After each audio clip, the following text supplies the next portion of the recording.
Today, our big topic for discussion is causes of the Industrial Revolution. Now, take a look behind me. We're focusing in here on Europe. We're not focusing on the United States. We're focusing on Europe, where the Industrial Revolution first began. Okay, so there are 5 major causes we are going to go through today. The first one. Here we have the Agricultural Revolution.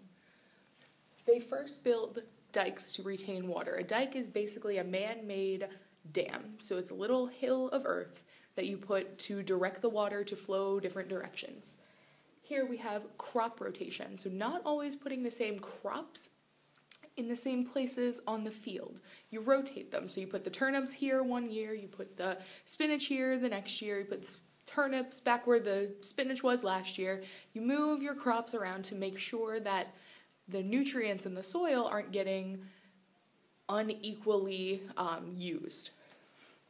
Third one here, they started to use new and different types of soils. So they weren't just using dirt, they were adding things like not Miracle-Gro, but things like Miracle-Gro to help plants grow better.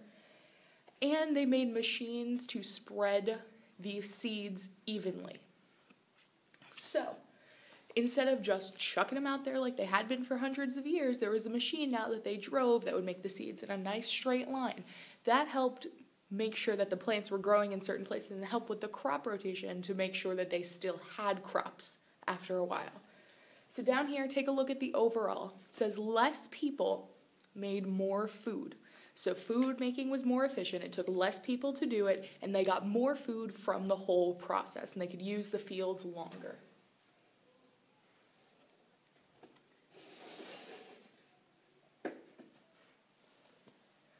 All right, number 2, we're talking about the British enclosure movement. Here you see my community farm. Down here we have the community farm. Jane, Scott, Ryan, Steve, and Laura own the community farm. That's why their names are on it. They're the owners. These little people down here are the peasants. They're just the people that work with the farm. They came with the farm. They don't really leave. Now, the community farm, when we talk about the enclosure movement, once we have better types of farming can be more efficient, it can be done with less people, Jane, Scott, Ryan, Steve, and Laura want to start making more money. They want to make some more money. So what they do is they start to enclose their own land. They build, by the little blue check marks or dotted dash lines that I'm drawing, you can see that each person gets their own tiny little piece of the farm. They enclosed off a certain area just for them. Just for them to farm, just for them to plant. So now we have no more community farm. It's all enclosed. Now, pretend each one of these peasants represents 20 or 10 or a whole family of peasants. Jane doesn't need 2 whole families of peasants to farm her land. Jane and her family can do it by herself because now it's just a tiny little strip of land as opposed to the big community farm that we had earlier. Same with Scott. Scott doesn't need 2 families of peasants to plant all of his goods. So they start to leave. The owners start kicking most of these peasants off the land, okay? So maybe Ryan and Steve need a little bit of help every once in a while. Maybe they need a little bit of assistance. Well, they keep one of their peasants. Laura keeps one of her peasants. Everyone else gets rid of their peasants. Where do they go? They don't have a job anymore. Down here, take a look at our overall. The jobless peasants moved to the cities because that's where all the money and all the jobs were. Now, number 3, we're talking about natural resources, so things you find in the ground or things that come with the land that help make things better. Our natural resources here, coal, iron ore, and a big labor force made up of those peasants that we talked about with the enclosure movement. All those peasants moved to the cities and made a resource for the laborers. These 3, coal, iron, and labor, become the fuel for the Industrial Revolution because better mining techniques made it easier to get coal and iron out of the ground, so it was cheaper to use as fuel.